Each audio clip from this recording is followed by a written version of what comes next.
Qu'est-ce que vous ressentez après avoir commis un péché? Hein? Qu'est-ce que vous ressentez après avoir commis un péché? Quel est votre sentiment également après avoir commis posé des bonnes actions?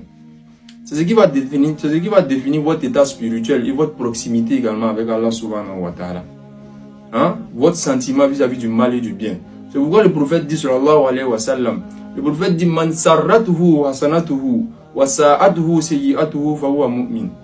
Il dit celui qui se réjouit après avoir commis une bonne action et celui qui s'attriste également après être tombé dans un péché, fa huwa mu'min. C'est cette personne qui est considérée auprès d'Allah subhanahu wa ta'ala comme étant un croyant.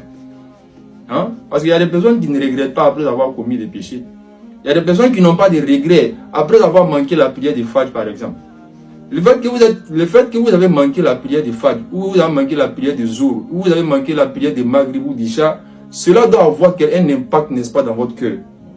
Si ce n'est pas le cas, c'est que votre niveau spirituel également doit être révisé également. Parce que les savants disent comme ça, min alamati mautil kalb, adamul huzni alama fataka min al muwafikat, wa tarkun nadam alama faltahu min wujudi zallat. Les savants disent que parmi les signes de la mort, n'est-ce pas, de votre cœur sur le plan spirituel, c'est le fait de ne pas s'attrister après avoir manqué de bonnes actions. Le fait de rater la prière de Fajr et ne pas avoir de la tristesse, des remords, des regrets par rapport à ça, ça définit également une maladie, n'est-ce pas, dans votre cœur. La mort, n'est-ce pas, spirituelle de votre cœur. Watarukun nadami ala ma faltahu min wujudi zallat. Et le fait également de ne pas avoir de regrets par rapport au péché que vous commettez. Ces deux choses-là sont des choses qui définissent la mort spirituelle de votre cœur. C'est ce que les savants disent.